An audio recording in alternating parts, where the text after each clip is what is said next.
ठीक है।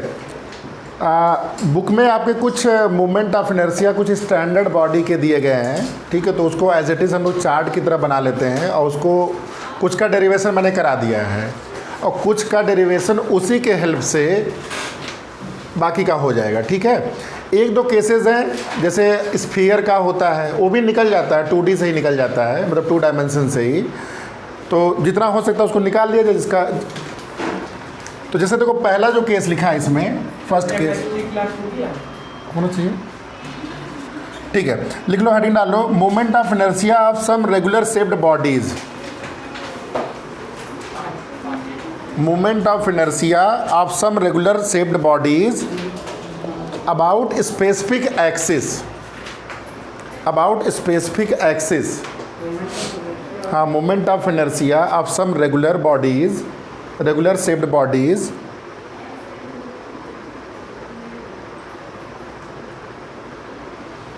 About specific axis.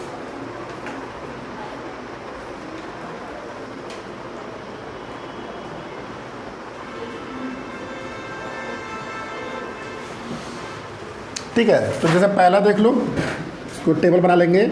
Number 1 body आपका क्या है, यहाँ सेकंड कॉलम में बॉडी,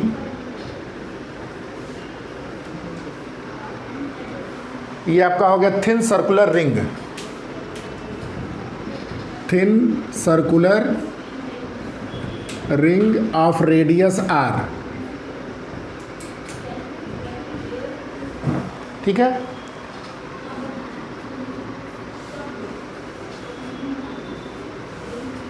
जो ये बॉडी हो गया, ये आपका एक्सिस हो गया। Perpendicular to the plane, perpendicular to the plane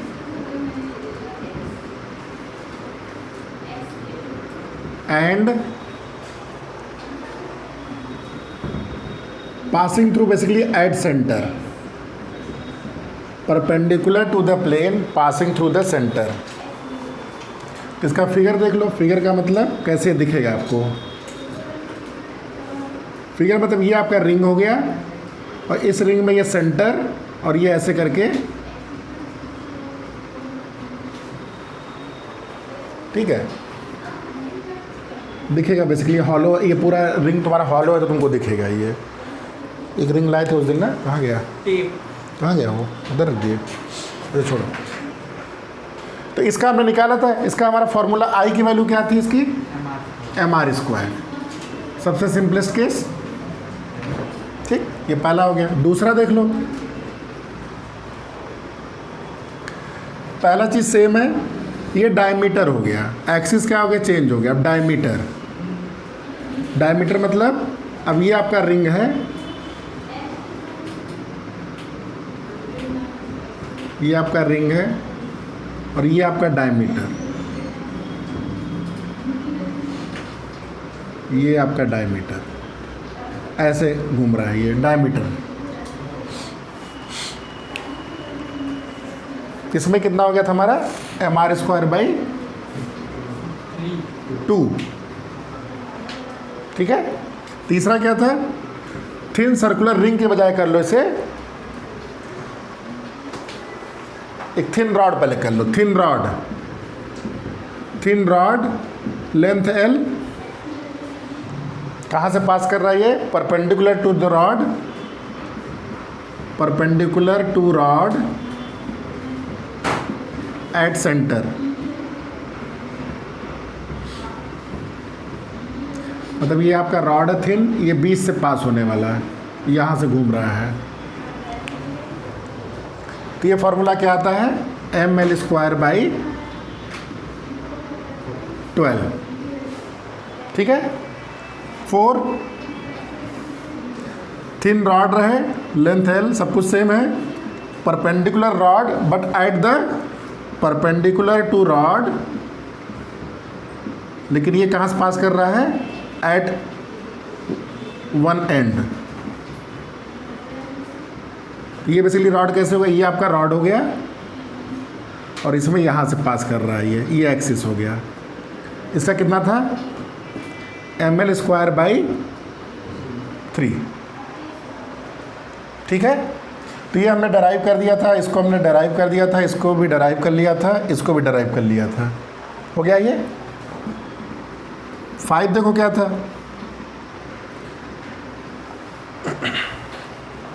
अब ये डिस्क है आपका, सर्कुलर डिस्क, सर्कुलर डिस्क, ठीक है, जिसका रेडियस आर है,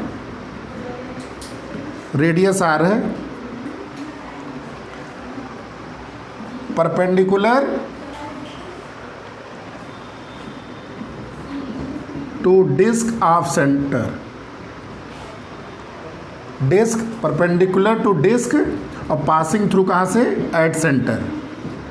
मतलब ये डिस्क है पूरा, डिस्क मतलब ये पूरा डिस्क ऐसे करके, और ये सेंटर से पास हो रहा है।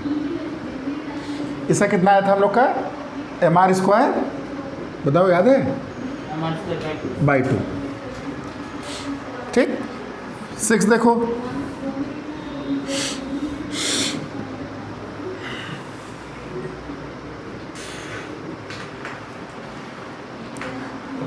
सब कुछ सेम है, सर्कुलर, ये वही चीज़ है, परपेंडिकुलर टू डिस्क नहीं, ये तुम्हारा डायमीटर, इसको डायमीटर, तो डायमीटर मतलब क्या हो गया, ये तुम्हारा डिस्क है और ये ऐसे पास कर रहा है।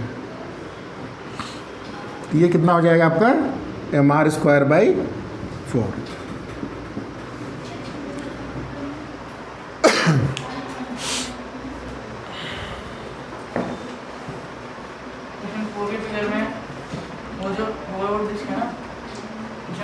फोर में थिन रॉड, हाँ एट वन एंड है, जैसे डिस्क नहीं, रॉड है, ये ऐसे करके रॉड, ये रॉड है। अब एम मास हो गया, एल लेंथ हो गई, रेडियस हो गया। मिक्स ना करो, ये अलग चीज़ है, ये अलग चीज़ है, ठीक है।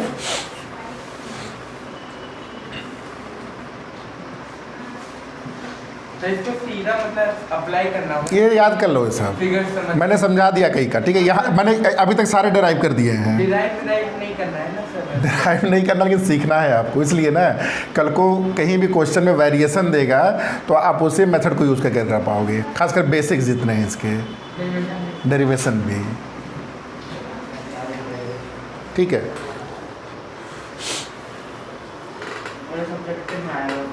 हाँ सर तो अब कोरोना नहीं, हाँ इंडिया में है, हाँ बाकी सब जगह इधर दिख रहा है, अच्छा इसी के ऊपर लिखना दे क्या, तो ये 1 हो गया है। अब इसका नंबरिंग कर दो 7, इसकी नंबरिंग 7 कर दो,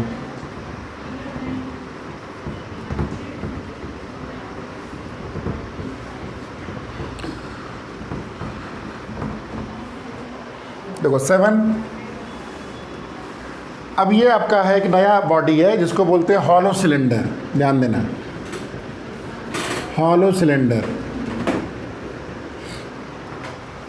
ठीक है। हॉलो सिलेंडर जिसका रेडियस आपका क्या दिया है, आर दिया है, और एक्सिस क्या है, एक्सिस ऑफ सिलेंडर, ये जो पास कर रहा है एक्सिस ऑफ सिलेंडर, मतलब तुम्हारा ये एक ऐसे करके सिलेंडर है, हॉलो है, और ये आपका एक्सिस ऐसे करके ऐसे है, समझ में आ रहा है ये,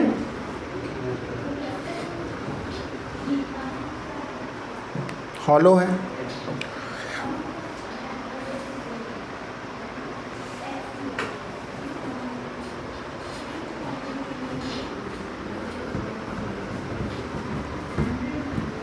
अब देखो ध्यान से, सिलेंडर का इसका 2 मिनट का डेरिवेशन देख लो, क्या डेरिवेशन होगा इसमें भाई, एक रिंग है, ध्यान देखो एक रिंग है, ये सेंटर से इसका मोमेंट ऑफ इनर्शिया क्या होता है, mr²।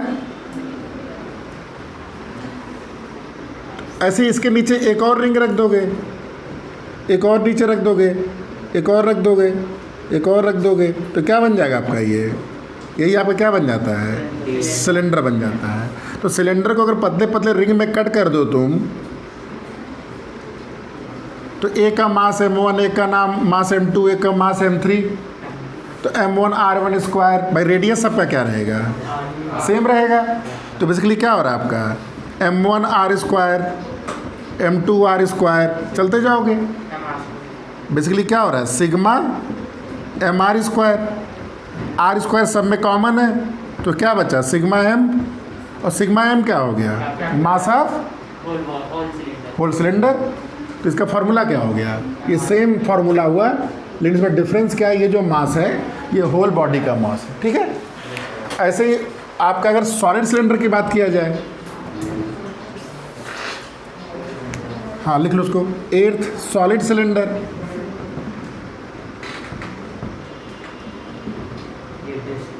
सॉलिड तुम्हारा डिस्क होता है, डिस्क का कितना होता है M are square by two, तो M are square by two same चीज़ है। एक्सिस ऑफ सिलेंडर फिगर आपका लगभग ऐसे दिखेगा, बस सॉलिड रहेगा ये,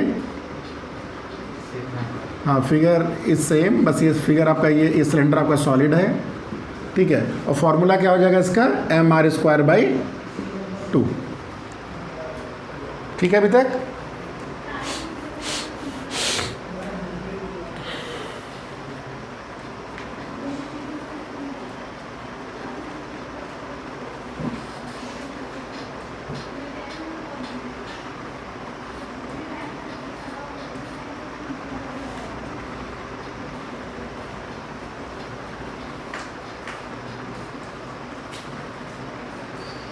ठीक है, नेक्स्ट देखो,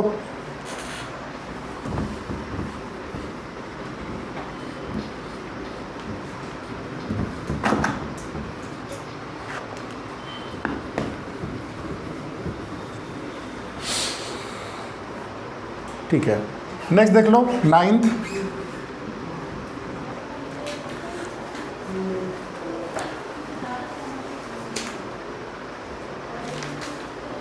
हॉलो स्फेयर।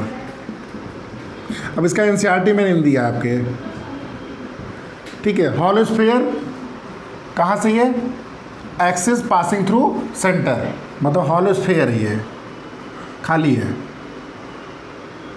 अब इसको कैसे बनाया जाए, सेंटर से पास कर रहा है बेसिकली, ठीक है सेंटर से, हाँ एक्सिस उसका एक सेंटर से पास कर रहा है। जो फिगर इधर है आपका, ये लिख लो एक्सिस पास से, मतलब एट सेंटर लिख लो, एट सेंटर, और ये आपका इसका फिगर हो गया सेंटर से। हॉलो स्फेयर का 2/3 mr ये स्क्वायर होता है, ठीक है 2/3। और 10th जो है solid sphere, at centre figure same रहेगा, बस सॉलिड हो जाएगा आपका।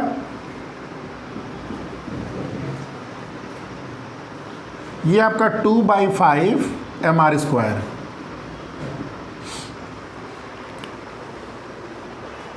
एक और दिया है इसमें एससी वर्मा में, वो देख लेते हैं। ये सीधे फार्मूला की तरह यूज़ कर सकते हैं, इसका डेरिवेशन भी करा देता हूँ, रुक जाओ लिख लो इसका। Rectangular plate, rectangular plate axis क्या है इसका, about a line parallel to edge, about a line, about a line parallel to edge and passing through centre.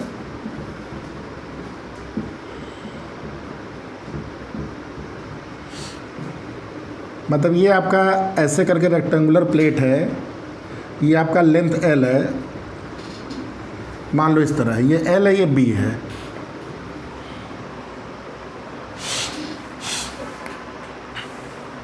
क्या हो सकता है, निकाल सकते हो इसका, खुद कर सकते हो।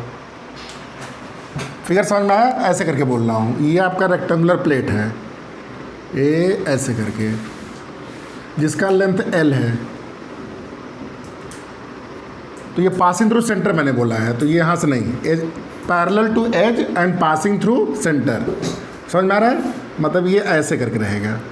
तो ये फिगर इसको करेक्ट कर लो, ये फिगर ऐसे, वो भी निकल सकता है जो भी निकाले थे। तो ये बेसिकली क्या है, जैसे मान लो तुम्हारा ये आपका रेक्टेंगुलर प्लेट है, इसमें एक्सिस ऐसे पास करे तो ये ऐसे घूमेगा। समझ में आ रहा है, तो क्या होगा ये बताओ। भाई देखो इसको क्या करोगे, छोटे से एक छोटा सा रॉड मान लो, बहुत थिन रॉड है ये,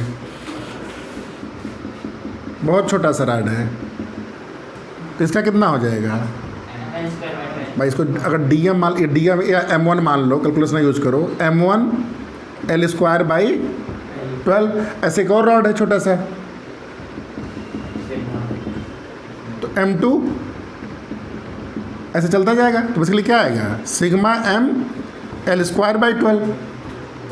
ये क्या हो गया आपका, ये बाहर हो जाएगा L²/12, तो ये हो जाएगा कैपिटल M L²/12। हाँ है ना? तो ये इस एज से हुआ। अगर तुम दूसरा एज पकड़ लिए तो भाई, दूसरा एज मतलब क्या है, ये तो L और B वाला है, B के पैरेलल कर लोगे तो मतलब सेम केस में ही तुम्हारा ये दो चीज़ आ सकता है, ऐसे भी हो सकता है, और दूसरा फिर क्या बनेगा इसका, हाँ मान लो तुमने ऐसे करके सीट बना दिया, ये B है, तो ये लिख लो ML²/MB²/12। समझ में आया? नहीं गड़बड़ हो गया ये बीच वाले से, ठीक है? तो वही तो हो रहा है। अब तुम्हें सीट ऐसे न रख के ना, सीट ऐसे रख दिए हो, देखो सीट ऐसे रख दिए हो, पहले सीट ऐसे थी, अब ऐसे हो गई है, एक्सिस ये है, तो ये B है आपका। यस या नो? है? तो छोटा छोटा ये सीट तुम छोटा छोटा इसमें रॉड मान लो, तो क्या हो गया ये MB²/12।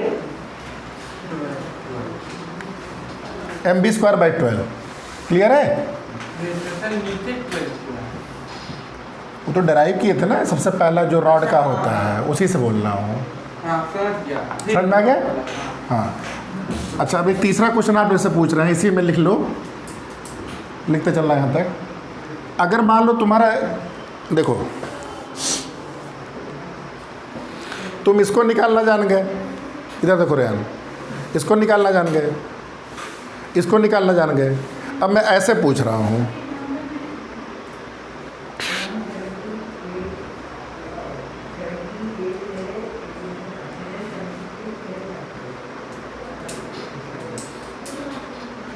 थियरम ऑफ परपेंडिकुलर, ये एक्सिस पे जानते हो, ये एक्सिस पे जानते हो, ये एक्सिस कितना हो जाएगा, आई जेड क्या हो गया, IX प्लस IY।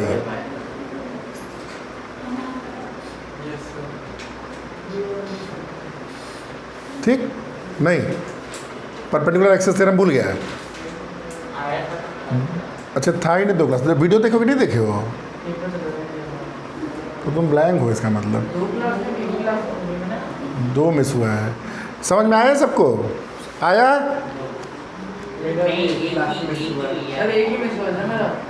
तो पिछले में तो बताए थे परपेंडिकुलर वाला, उसमें क्या होता है ना कि किसी भी परपेंडिकुलर थ्योरम एक्सिस क्या बोलता है, देखो अगर ये एक्सिस x है, ये y है, ये z है, अगर तुम्हें IX मोमेंट ऑफ इनर्शिया आता है, IY आता है, तो IZ जो होता है IX प्लस IY होता है। इसको theorem of perpendicular axis theorem बोलते हैं।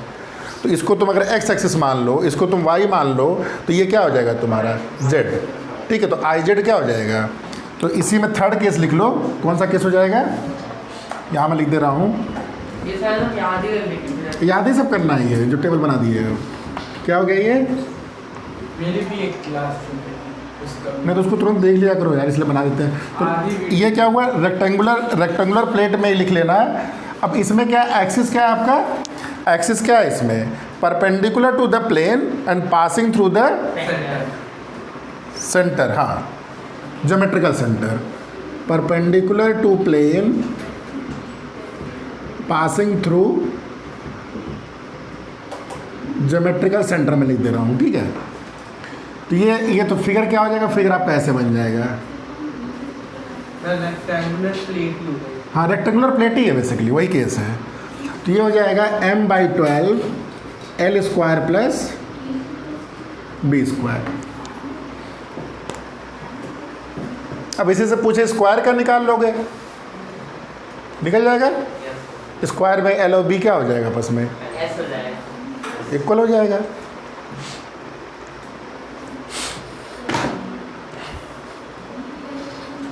ठीक है। तो ये स्टैंडर्ड जितने हो गए ना, इससे हम लोग बाकी सब निकाल लेंगे जितने हमारे ज़रूरत पड़ेगी जहाँ जहाँ पे मैक्सिमम जगह पे। बाकी सब शिफ्टिंग ही होता है।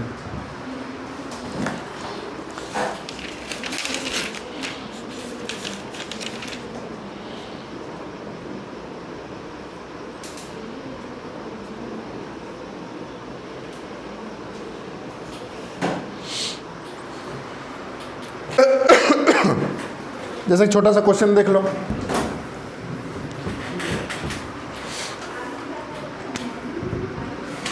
ये आपका एक सिलेंडर है,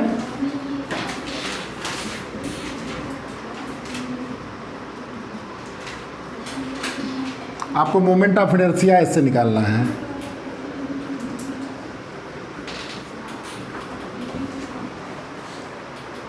इसका मास m है और रेडियस r है।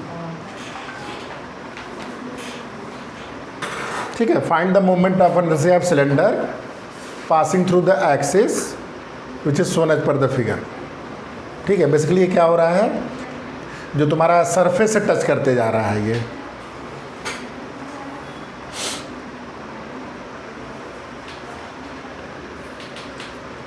ठीक है। सॉलिड सिलेंडर है ये।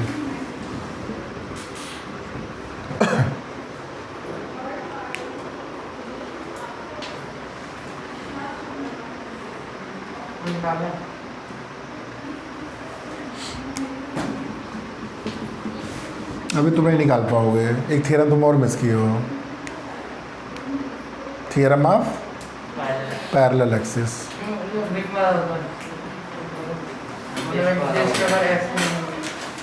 पैरेलल एक्सिस थ्योरम कैसे करोगे इसे?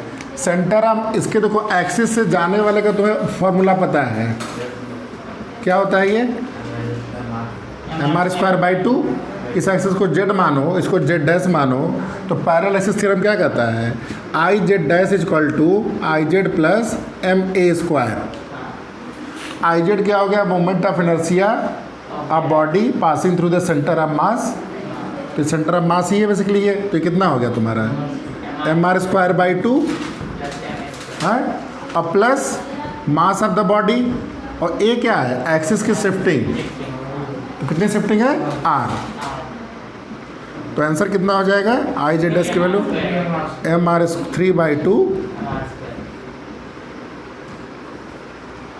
ठीक है, समझ में आइए? ये तो ये था theorem of parallel axis theorem लगाया गया। वो एक स्पेशल केस में था, क्वेश्चन था वो। वैसे ये हाँ वो था ये। ठीक है। और सर दूसरी चीज हमने कौन सा वाला पुट केस में सॉलिड सिलेंडर है, ये सर तो सॉलिड सिलेंडर का भी हमने बताया क्या होता है? mr²/2 होता है। हाँ, सेंटर ऑफ मास से, सेंटर नहीं, सेंटर ऑफ मास तो सर mr²/2 2 हाँ सिलेंडर का। ठीक है, सॉलिड, और प्लस शिफ्टिंग जो होती है, ये शिफ्टिंग इतनी हो गई ये तो सर एक ही जगह आ गई, क्योंकि ये एक्सिस कितना शिफ्ट किया है। अच्छा हाँ ये सर ठीक है। ये तो मतलब आर का ही रिप्रेजेंटेशन है ना? ये नहीं, कल को कुछ भी बोल सकता है, ये 1 मीटर दूर है, 2 मीटर दूर है। अच्छा हमने यहाँ पे यहाँ बोला गया है कि ये नहीं, क्वेश्चन में दिया गया है सरफेस से पास कर रहा है। ठीक है।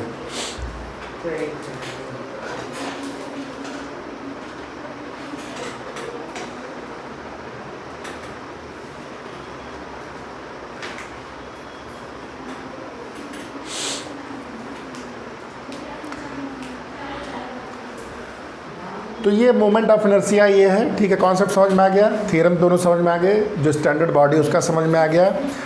तो शिफ्टिंग से हम लोग कर सकते हैं। बाकी थोड़ा कैलकुलस जब यूज होता है, कल को उसमें मान लो बोला, क्योंकि एट द एंड आपको मास चाहिए होता है बॉडी का। ठीक है, तो मास भी कुछ नहीं हमेशा यूनिफॉर्मली वैरिड हो। ये तो इस केस में हम लोग स्टैंडर्ड केस लिए हैं, तो हर केस में मास तुम्हारा क्या है? यूनिफॉर्मली वैरिड है। कल को मास अगर अलग तरह से वैरी होने लगेगा, मान लो फंक्शन दे दिया, तो वही तुम्हारा फिर वहाँ पे कैलकुलस आ जाता है। ठीक है, तो जब क्वेश्चन आएगा तो और कर लेंगे हम लोग। बस मेंटली प्रिपेयर रहिएगा कि ये दोनों तरह से होता है हमारा। क्वेश्चन नहीं, अभी रुक जाओ, आगे भी कर लिया जाए। छोटा सा है क्वेश्चन, तो यही सब छोटे मोटे ही हैं। तो लिख लो, kinematics of rotational body kinematics of rotation motion, kinematics of rotation motion.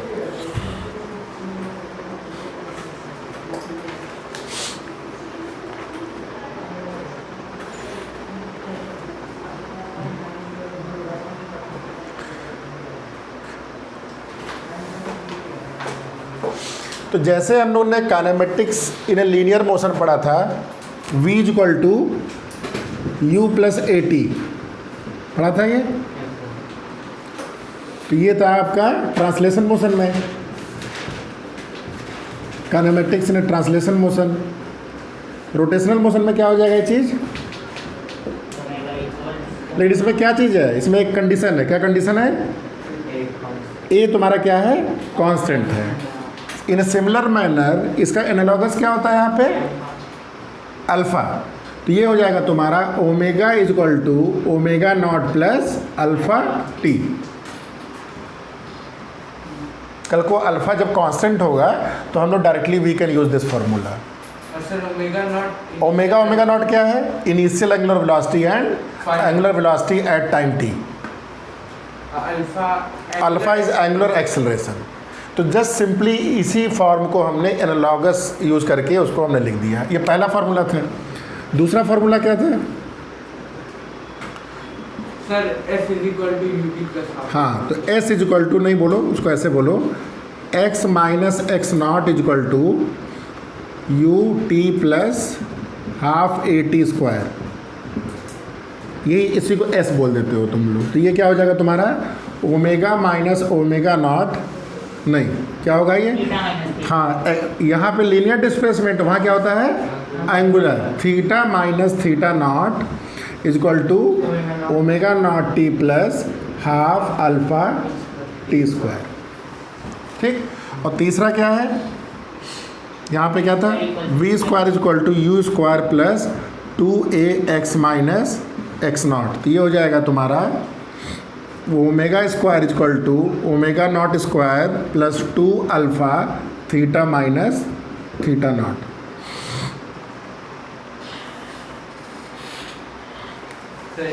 हाँ,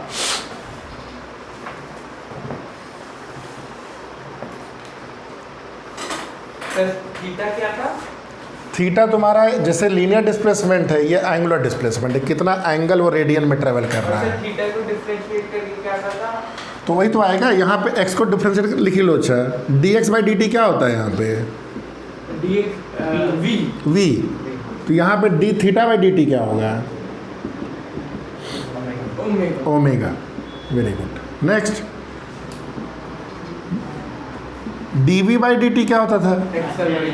a। यहाँ पे क्या होगा?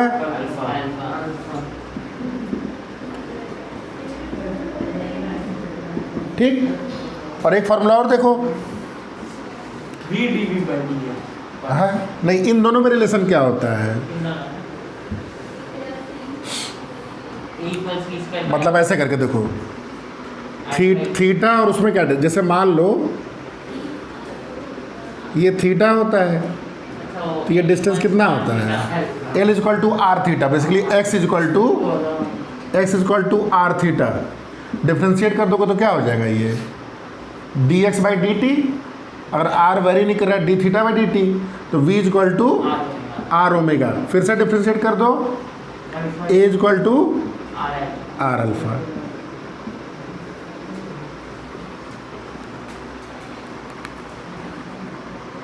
ठीक है, समझ में आया?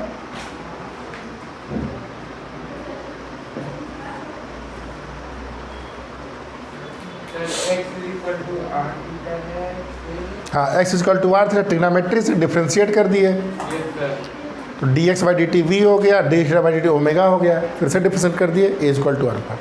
अब दो क्वेश्चन दिए आपके एनसीईआरटी में, 7.13, 7.14।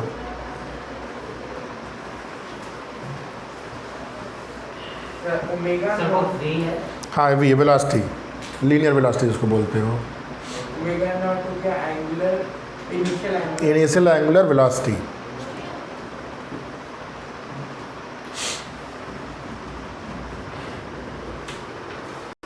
ठीक है, तो इसमें D omega by D T, ये आपका कांस्टेंट है, से दैट इज अल्फा, जिसको हम लोग क्या बोलते हैं, एक्सेलरेशन। तो डी ओमेगा क्या हो जाएगा, alpha into d t, integrating both side, d omega is equal to integrating alpha, constant बाहर हो गया। कल को बाकी जब क्वेश्चन में अल्फा अगर मान लो कांस्टेंट नहीं है, ध्यान दो, तो हम लोग क्या करेंगे, उसको इंटीग्रेशन में यूज़ करेंगे, लिमिट्स। हाँ उसको लिमिट्स में यूज़ करेंगे, ठीक है। तो ये क्या हो जाएगा, मान लो टी इज इक्वल टू 0 पे इसका, तो मतलब फर्स्ट प्रिंसिपल से हम कुछ कंक्लूडिंग, हाँ मेरे ख्याल से वो कुछ कैलकुलस की बात, इसका डेरिवेशन कर रहे हैं। हाँ इसका पहला जो तुम्हारा लॉ है, पहला जो इक्वेशन ऑफ मोशन है, टाइम टी पे ये ओमेगा है, तो इसका इंटीग्रेशन क्या होता है, ओमेगा होता है, ओमेगा नॉट से ओमेगा, इसका डेरिवेशन क्या होता है, टी होता है। तो टी इज इक्वल टू 0 से लेके टी है, तो ये ओमेगा माइनस ओमेगा नॉट हो गया, और इधर अल्फ़ा टी माइनस 0 हो गया। तो omega is equal to omega naught plus alpha t. तो ये आपका कंडीशन तभी ट्रू होती है जब अल्फ़ा की वैल्यू क्या होती है, कांस्टेंट होती है, ठीक है।